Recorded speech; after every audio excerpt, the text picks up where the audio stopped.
right, hey, Will Roberts, of course, Film Festival Live and filmfestivallive.com. You know, I'm looking around my studio here and seeing how everything looks. It's been a while. It's been a second. And the reason why for that is that, look, we know the audience for Film Festival Live is, of course, filmmakers, film festivals, and of course, actors and anybody in the industry. So I will tell you, and I'm not going to tell you these things that I'm about to tell you because I'm trying to rub your nose or anything as an actor. I'm only telling you this to motivate you. But hey, I haven't been on for a little bit because I've been crazy busy, which is great. In the last 3 months, I've shot 11 films. Now, I'll tell you, and there's a big announcement that I'm making, which is that I kicked it all off doing these 11 films, doing Christopher Nolan's Oppenheimer. I'm playing General George C. Marshall. So that's kind of cool because that comes out in, of course, I think it comes out in July of next year. Fingers crossed that, you know, the scene I did with, I can't tell you who, lots of cool people.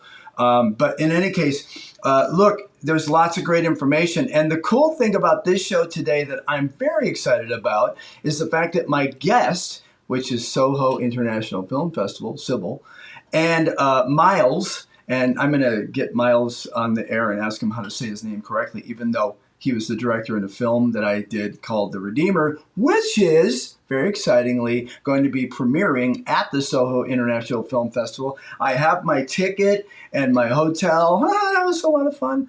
And just here to tell you that I'm going to the Soho Film Festival. So I might be getting a little BTS here. Look, check it out. There it is on my GH5. Bringing that to the festival and getting some interviews and talking to people. So stand by for that. All right, let's get into the show. Very excited. I promise you're going to love this. I'm going to start off with a really cool trailer that you're going to like. Check it out. By the way, if you have any questions, again, remember, in my studio, you can ask questions by just clicking on the comments or whatever. It is being streamed, not scanned, comments and reactions on, of course, YouTube. I've got on Facebook. I've got a lot of different places. So if you have a question for anybody on the show, including myself, please ask. But without further ado, let's take a look at this.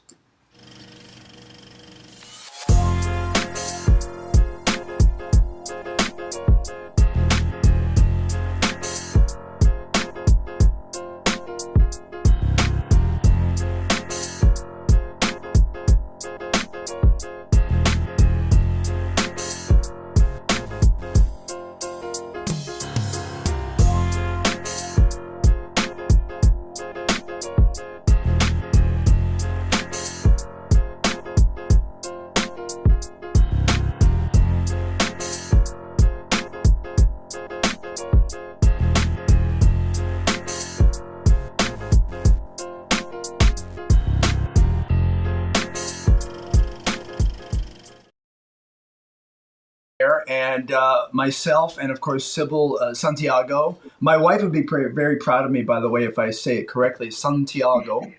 I'm trying to say it the best I can because she's Spanish, and so literally every word I say, she repeats it, and then when I do it right, she repeats it again, and I go, does that mean I said it right?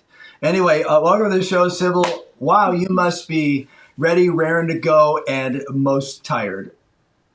Very tired, but very excited.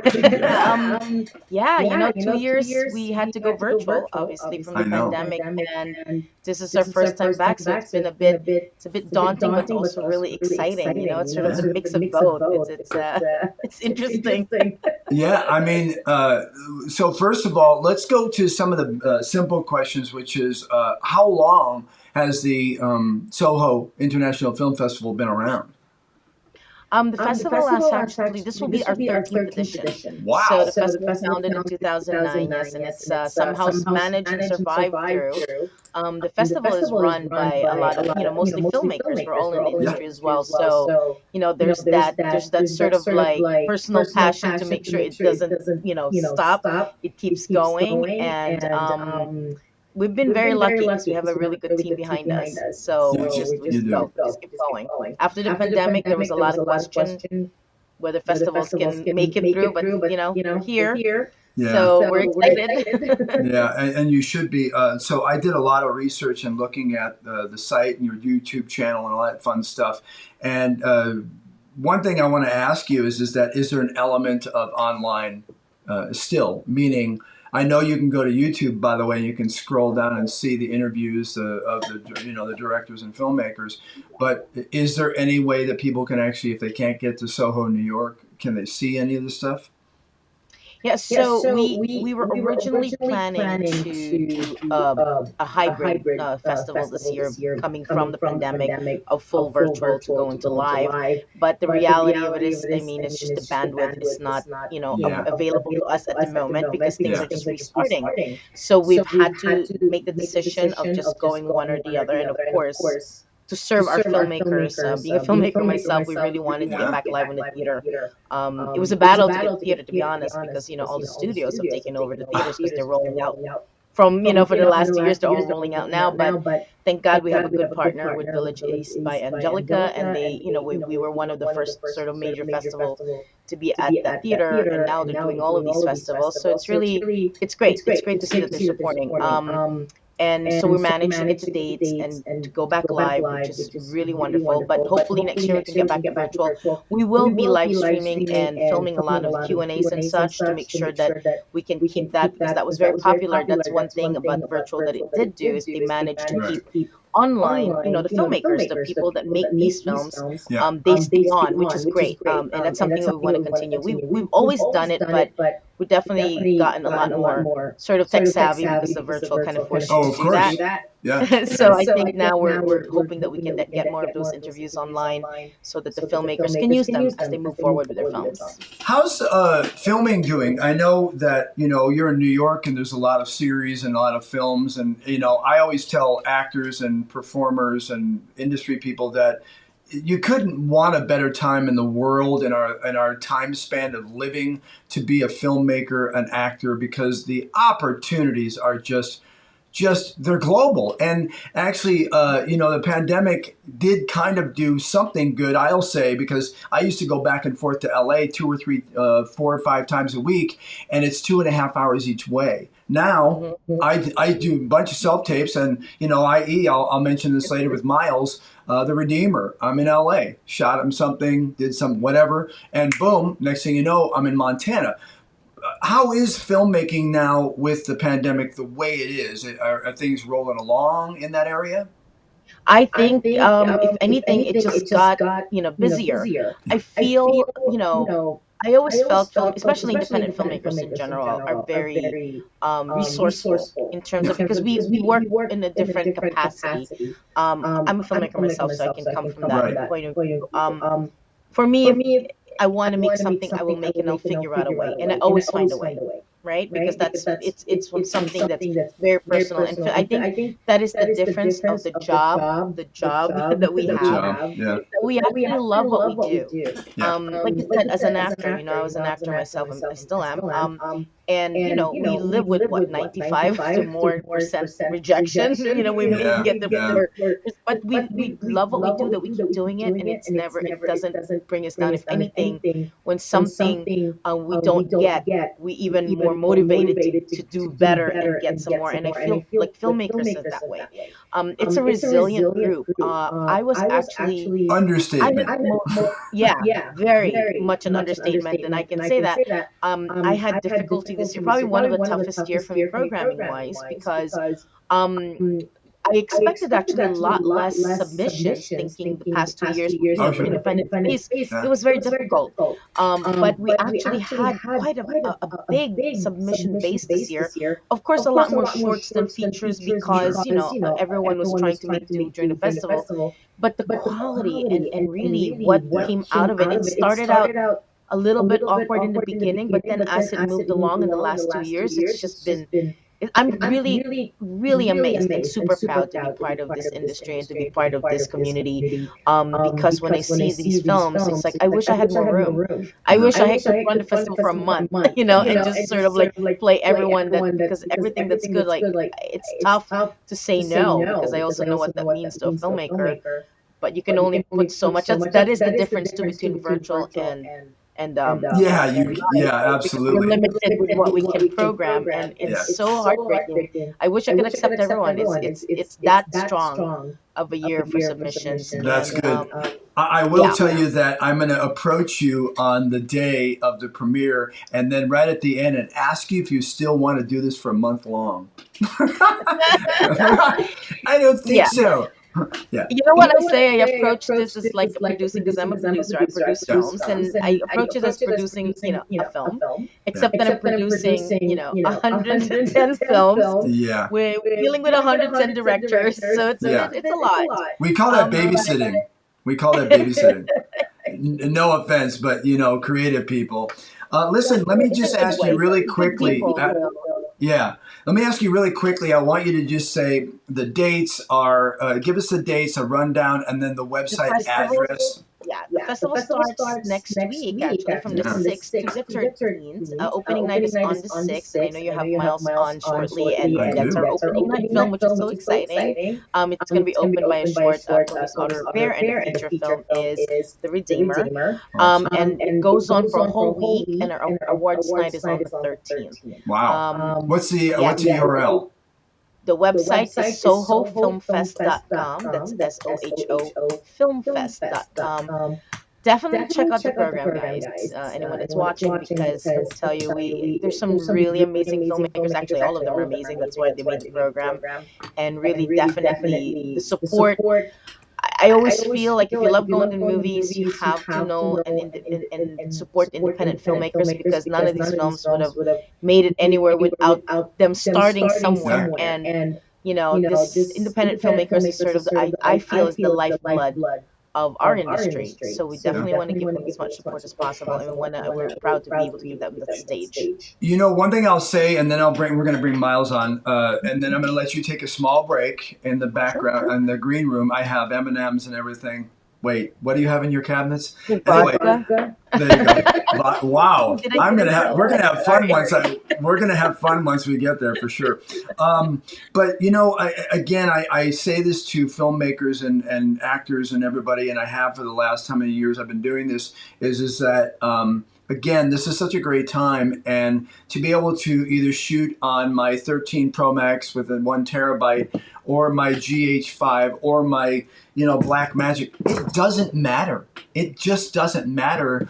I mean, the fact is that you can take things, you can do things, you can work with people creatively, create programs. I mean, I'm going to talk to Miles about this, because I don't think I've ever met anybody who is as resourceful.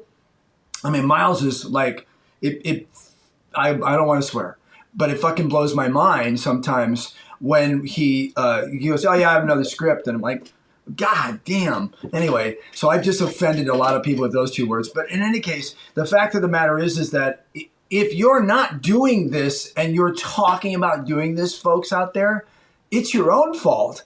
Because you can be in film festivals around the world, and you know what, 15, 20 years ago, you couldn't walk into a theater with a big screen and go, there's my film, unless you were a network or you had someone that had a lot of money. So here we are.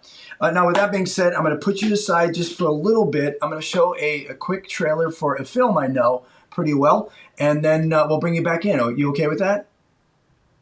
You're awesome. Look, I got thumbs up and everything. Here we go. Take a look at this. A little film that was created here. Little film. It's epic. That was created in Montana and started off in the mind of Miles. And I'm going to ask Miles how to say his last name so I get this right. In any case, it's called The Redeemer. And what I can tell you about it, there's a behind the scenes. We'll take a teeny look at that a little bit later. It's just an amazing experience. I'll tell you, it was 12 degrees when the first day I shot with blizzard, and it was awesome. So with that being said, take a look at this.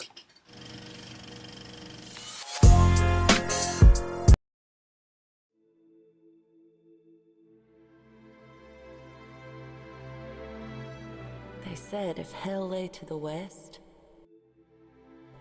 Americans would cross heaven to get there. The promise of opportunity, the dream of a better life.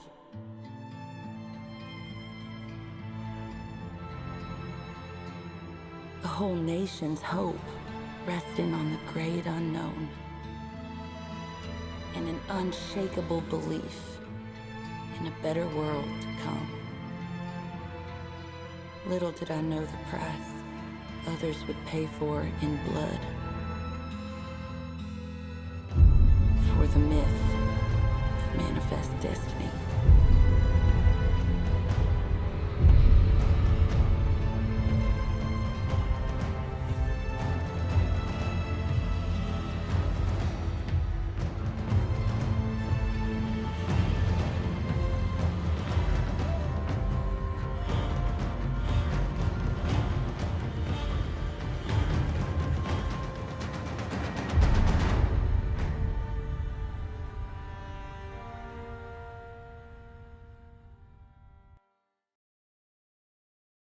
To get this on there. Hey, Miles, welcome to the show, brother. Hey. Get your head in there more. I don't know. This is like, You know why? It's my head's too big for the camera. That's what's going on. Hey, I didn't want to tell you that ahead of time, but I had a feeling we were going to be dealing with big heads in this show. Yeah. Welcome to the show, my friend. I am so glad to have you on the show, and I watched your face during that. I watched you. It looked like you were introducing us to your new kid. Yeah. That's what it feels like. How are you? I'm great. How are you? I'm good. You're in L.A., in my stomping area. I was surprised because I thought you'd be in New York, but I know you're going back at least starting the 5th or 6th to go see a big film on the screen, right? Oh, yeah. Head back tomorrow. We're, as Sybil can say, we got a lot to prep. A lot of prep for red carpet, getting everyone there, getting the seats ready. So we actually leave tomorrow. So let's talk a little bit about, first of all, your career. If you look at your bio, you've done lots of stuff, and I'll start at the end and go up. I'm surprised you didn't wear your underwear because you were. You can't see below this, but I'm just in my underwear. Thank you for that visual. You screwed up the rest of my day. On top of the fact that you are a very successful model, let's go and put the word actor in there before that, because you have done a lot of work as an actor. It blows me away that you are as young as you are, and it pisses me off. But talk about just briefly a couple of the projects you've done recently, or whatever, some of your coup d'etat of your acting. Yeah, so acting, I mean, as you know, my dad's an actor, so I kind of got into the acting thing as a way. For me, I always wanted to go the director route. I kind of needed a way into it that I thought would be beneficial for me. And, my favorite directors are kind of like, they're actor directors. So I wanted to go into it that way through the acting route. So really the whole getting into acting and stuff like that has been just a tool for me to become a better director. So I started out after college just doing TV work, a lot of guest spots, TV network stuff in New York, because that's kind of like New York space, doing films there. And all the while, I was just writing scripts right away. 14, 15 scripts now so far. Wow. And just building up to trying to perfect one or two, and then going out in the world trying to find money for them. That's a whole other worth of stuff to go down. But it was all the acting stuff was just to build up to it, and the modeling stuff I just got into to pay my bills. So I was homeless. And now here we are, right? And directed. It's 4 films this past year that I wrote and directed, and you were in Redeemer, obviously, incredible performance by yourself. So happy with the performance. Everybody's performance. But I'm excited for this open. Took a while to get here. So, as a director and writer, it's funny that you're just like pretty outright there saying, I'm an actor, but I was really working towards understanding, all of the elements, the 360 of directing and writing. Talk about being a director and writer. I mean, obviously, is there one that you believe you have a strength in? Obviously, you write films pretty quickly, which is amazing. What's your strength? I'd say my strength is directing, because writing is such a painful process. I do tend to bang them out pretty quick. And I love that. Creating stories. I've always loved since I was a little kid, just making stories of this, looking films like that, and just creating stories and storytelling is my favorite thing in the whole world. But it's such a painful, lonely process when you just write.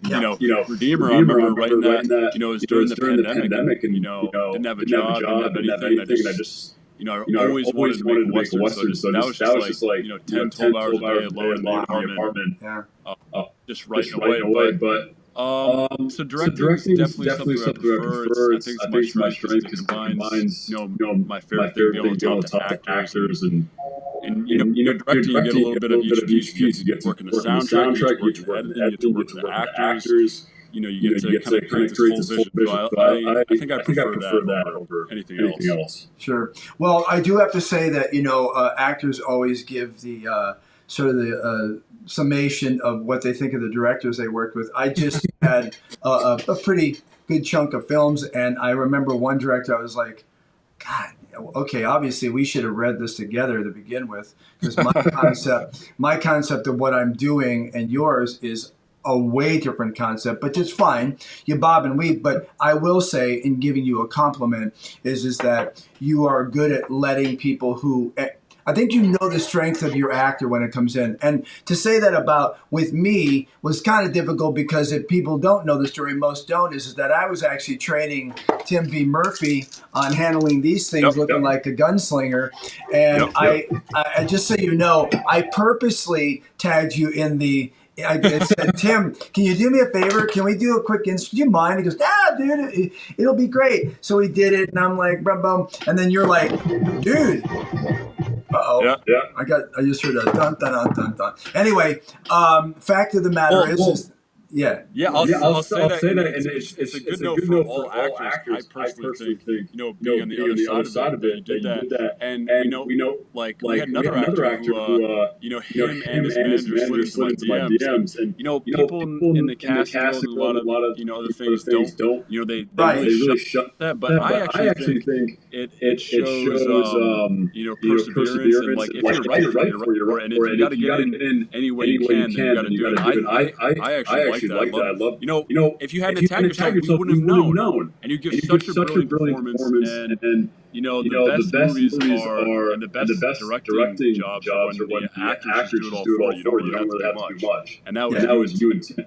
Well, but with all due respect, and this is my compliment to you, is that, I didn't know you very well. I came into this thing and I'm like, great. I'm going to put a fake eye and a fake tooth and do this. And you're like, what the wow? And you're like, yeah. I'm like, cool. You were game for it. And then when we got on set, it was nice because you're able to do, and this is a very good skill for people to be able to have, which is that you don't go, you know what, I want this. Because I've worked with a couple of those assholes. And the fact is that you go, oh, really? Okay. And then you don't get what you're supposed to get. You kind of just went, I like that, but let's go this direction. Then okay, cool. It's called collaborating. Now, I don't expect every director or actor to assume that they're going to have that sort of, playfulness to do it. But you did, and you did pick two guys that did Bad Guys Do Well. So with that being said, you got to see the film. It's great. Hey, I want to show a really quick behind the scenes of this. It's only going to be a little bit. It's about 43 minutes long. We're not going to show that. Don't get some popcorn. We're going to show just a minute or two, but I want people to see what this looks like because I think it's pretty amazing. Cool.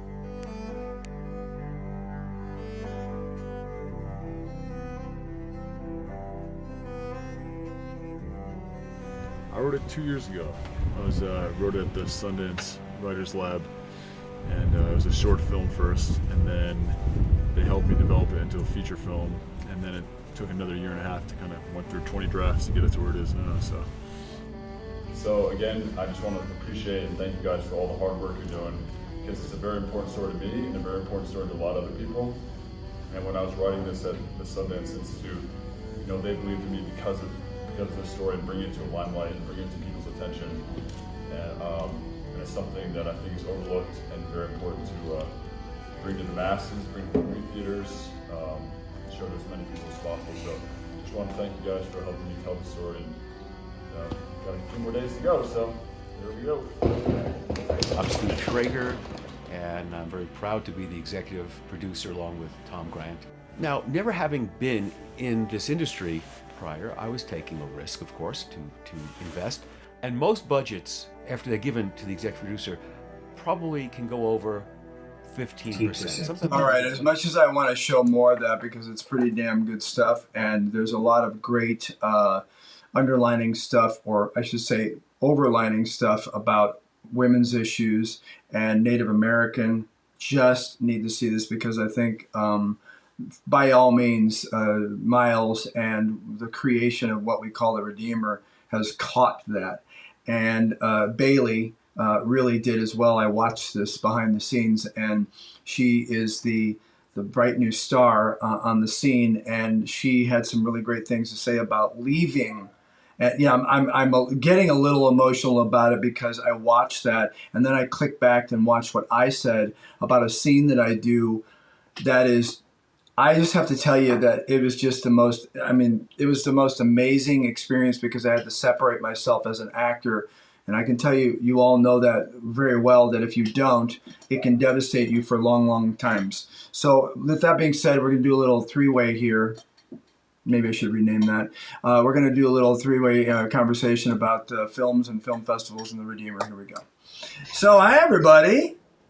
Hey. Hello. Good, I can hear you.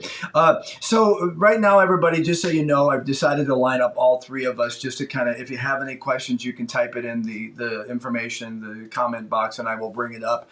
Otherwise, really, I just want to start this off with saying, Miles, let me ask you, do you think, because you've been doing this a while, even though you're a young person, I don't know how else to call it, you've been doing this for a long time, and your father is a really well-known actor as well, award-winning actor. How do you think the film festivals have changed in the last 5 years? It's hard to say. I think in general, there's so many festivals now too. And you go through the film freeway thing, and you're like, well, a lot of these are just money grabs. Like I'm seeing these things, they're like 1 or 2 years in, and just they're still getting hundreds, maybe thousands of submissions. And I think a lot of them, trap filmmakers into giving their money for things that really aren't worth it. I think in general, there's like a good list of 20 to 30, and Soho's on that list of festivals that are worth your money because it's expensive. It's really expensive. I've spent thousands of dollars now submitting to festivals, and it really racks up. So I think in just the span of your question 5 years, there's just a lot more festivals. So you have to kind of sift through and find the ones that are worth it. I think in general, the ones in major cities like New York with Soho and stuff like that are worth it because a lot of people can come. They have artistic cultures where people go to the theater. Yes.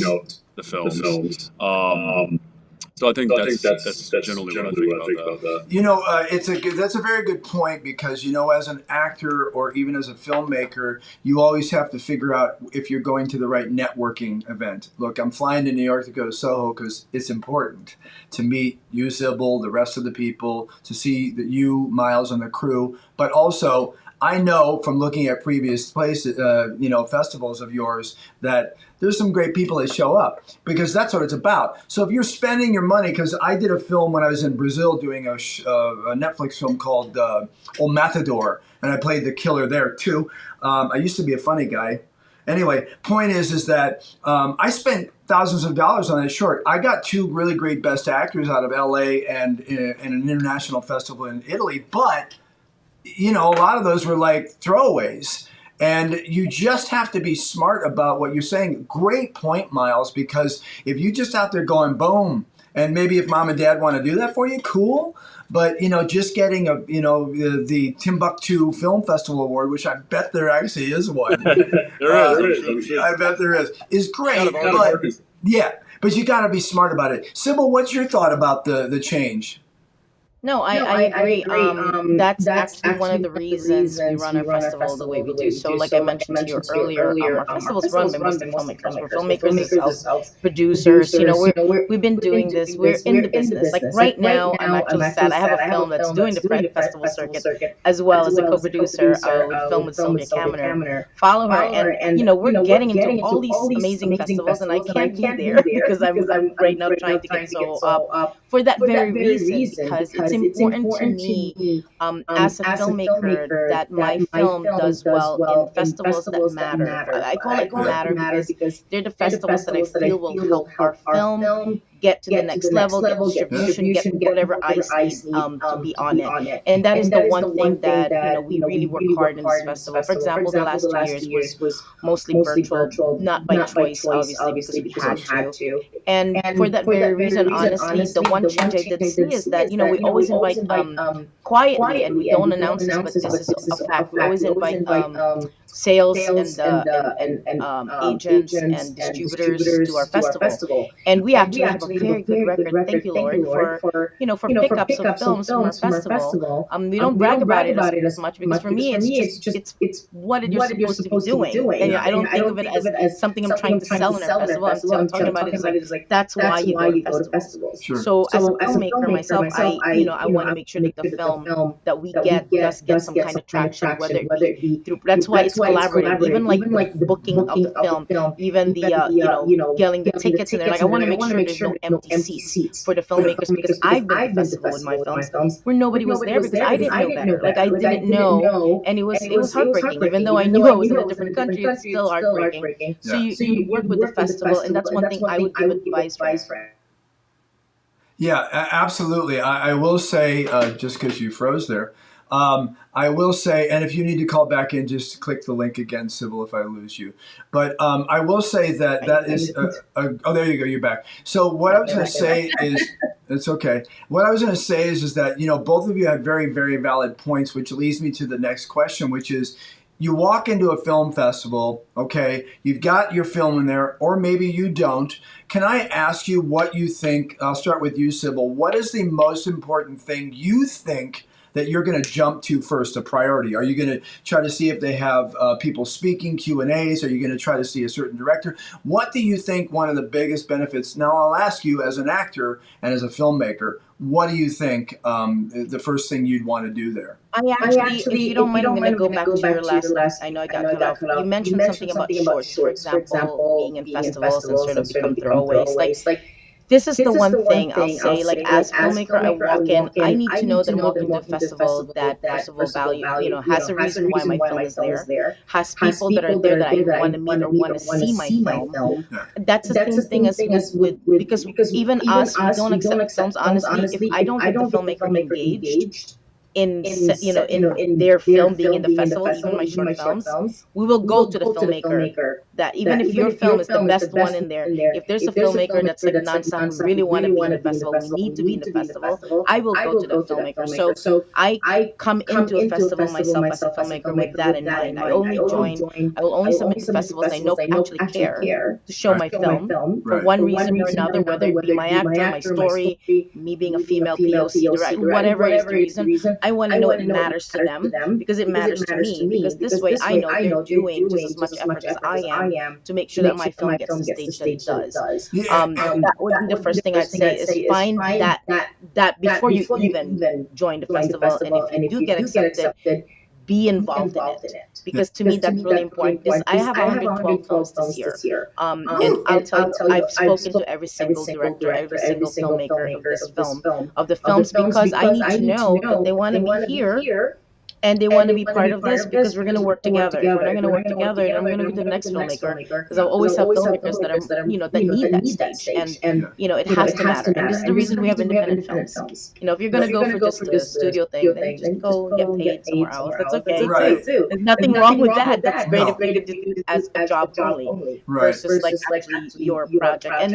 And short films are so important because it is your, you hear this a lot. It's your business card. It is. It makes it, you can't make it a throwaway, because these short films are sort of what, for those who are starting out especially, it's what puts you hopefully in the map. And that's when you start meeting people. And it's expensive to go to festivals. It is. Traveling, going everywhere. Honestly, I think half of our filmmakers this year would make it, because I have there's an excuse. There's still sort of a semi-endemic, I guess, not a pandemic that's going on. Travel is expensive. It's hard, So I didn't expect, but the filmmakers really want to, like the ones that they're coming. I think I have 95% of filmmakers are coming. So there is, because there's that need, and that shows you that these people need the projects mean something to them. Yeah, Exactly. Yeah, and I will tell you, talking to 3 or 4 of my friends in New York, and I used to do about 107 shows around the world, so whatever, travel is. And I have to tell you, the last 5 friends I've talked to about this trip to New York have made New York sound like it's Beirut. And I'm like, just chill out, man. I'm fine. I go bring my Glock. Anyway, can't do that in New York. Another really good point that you're making is that, this is kind of like a motivational quote in a sense. You said it earlier that we are treated, really, when you think about the actor's standpoint, we're kind of treated like, the ladder we go to climb up, the dirt that's below that the ladder is on, that's where we're at. Like, I was making a joke on Instagram the other day about being on a veil for a week, and then they don't even call you back to release you, or getting doing a self-tape. I did one for a really big show, and then it was like, dude, it was on Friday. They do this all the time now. On Friday, and it needed to be done by Sunday at 2. I'm like, hey, sweetheart, I have to do a self-tape or 2. And okay, there goes my, and I do it, and on Sunday at 2 it was due. Sunday at 1, the casting director comes on and goes, we're going to extend it for those people who can't make it. Hey, kiss my ass. I think it should be the people that are doing it and showing up. You know what I mean? Yeah. You don't show up for the film festivals. You don't create something. You have no room to talk about how bad the industry is. Miles, tell me what you think is the biggest benefit of going to a film festival, and maybe what you're looking forward to now. Well, I think in general, the biggest draw for filmmakers to go to film festivals is to get distribution. You want to, you have your sales agent that can bring it to distributors directly, and in general, the distributors aren't going to the festivals unless they're worth going to, and Soho is one of them. You have your Sundance, your Tribeca, and all that sort of thing. But so it has to be something that you can draw distributors to or sales agents to that. In a city like New York or LA, they can just walk down the street and go to it. So things like that make it worth going, make it worth submitting and paying for. Otherwise, it's the experience. Symbols does such a good job with this festival. You have such a great red carpet experience. You have open gala. All these experiences are like, a really big draw to go to the festival. You don't want to just go to the festival, they show it online, or they do like screen it in some like tiny little room, and if 5 people can go watch or something like that. You want the whole experience. Like, we're gonna have this big theater in New York City, in the East Village. There's a whole red carpet experience where people can mingle with other filmmakers and industry professionals, and that experience makes it worth it. If you don't have that, then I don't think it's even worth submitting, to be honest. Because it won't help you sell your film. Yeah, no, absolutely. I think that people in the business, and I am partially or mainly pushing towards actors, but I think we forget sometimes, I don't, that the word show business has the word business in it. And that's a big thing I think that a lot of people do is they go, well, I made it. I have a lemonade stand in the Sahara Desert. What the hell? Why isn't anybody showing up? I don't know. Because you don't have good internet. I don't know what. But, social media, getting out there, being sincere. Like you said, Miles, you shouldn't contact people's DM unless you kind of have a little bit of a connection in some way, like you got a script or in this case, it was because I was working with Tim. I don't think you should all out actors do that because it gets annoying. Because I get a lot of direct messages because I've worked in Brazil, I've worked in China, and I've worked in Brazil and China, and the last one I can't remember, India. And you know what? How many people go, hey man, can you put me in your next film? I'm like, I'm looking for my next film. So the fact is that you got to do your work. With that being said, I want you all, both of you, last thing I'm going to ask you to do is I want you to give, and I call this the best 4-letter word in the English language, free advice to anybody. I don't care if it's film. I don't care if it's how to make a donut. I don't care. I don't really care at all how to pick up someone. I want you to give a philosophy of yours, and I want you to dig down deep. I don't want you to give me something like, yeah, if you're in social media, hashtags are really good. Okay. So do me a favor, and I'm going to start off with Miles. I'd like you to just any pearls of wisdom, because you're not only a triple threat, you're just damn threatening. Because you do everything. So, with that being said, throw something down. Boom. Oh man, I'm so bad at these things. But I would say in general, something I live by is like, if you're not going to do it, someone else will. If you're not going to put in the hard work, someone else will. And I think that's really pertinent for this business. This is the best advice I've ever gotten. It's just, you gotta put in the work. I mean, like writing scripts, stuff like that. Other people are doing it. You're not gonna do it. Other people do it. If you want that success and you want to make films and be in films, you just gotta put in the work, head down, and do it. So I think that's simply the best advice I've ever gotten. I love it. I believe it wholeheartedly, because that's why they put horse blinders on horses, because they don't want them to be distracted. Think about it. A good friend of mine who is no longer with us, Michael Pippi, who was with Disney, I was with Froman Academy, used to say to me, lock it in and blow it out. He goes, you're a star. All you need to do is remember that people are going to try to attack you as you go higher or even lower, and they're going to try to make you feel bad. But what they're really doing is they feel bad. Sybil, what do you got? Nope. Keep yourself open to help someone else. Because when you help someone, it always comes back to you. It may not seem to happen at that moment, but it always does somewhere along the way. Love it. I do, and you're absolutely right, because many times we focus too much on ourselves. And look, I remember when I was in my teens, I didn't have a girlfriend until I was 20. Sorry to admit that. How everybody always asks me advice on love and relationships, I never know why. But my point is that, it's like when you're younger and you focus so hard on, like, I'll just use that scenario. I need a girlfriend. Oh my God. And you don't get it. You need to focus on things that are going to move you forward. And I totally agree with what both of you are saying. And helping people is a great idea. And then also it helps you. Both of you, you're awesome. I will see you soon. See you soon. I don't know when I'll be back again. Website, Sybil, I had it up here a minute ago. Just give it to us again. SohoFilmFest.com. That's right, SohoFilmFestival.com. Miles, information on Miles Film. Yes, and I'm going to put tickets. Yes. Yeah, ticket information for people to go there that I know in New York. We've got an 8,000 database of people, and we're going to be sending that stuff out. Miles, do you have a website that you want to bring us to, or? Just go to the Soho Film Festival website. That's where I want people to go and get those tickets. Absolutely. All right, you two, hang on for just a second. I'm going to close out the show and then say goodbye. Hang tight. Don't leave. All right, everybody, that is the show. I'm Will Roberts, of course, the host, and blah, blah, blah, whatever I am.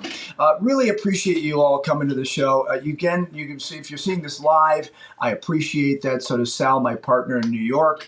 And, we try to help the film festivals. We market and help like 8,000. In answer to your question, Miles, there's like 8,000 to 10,000 film festivals now. I mean, there's a film festival where people only do it on hand weights. And there's a film festival for people who only do it on base makeup. Why do you have that, Will? Why don't I have it? Anyway, fact of the matter is that there are film festivals and everything. Oh, I got people blowing us up on this thing. Let's see what we got here. Look at that. All right. Okay, that's not what I want to put on there.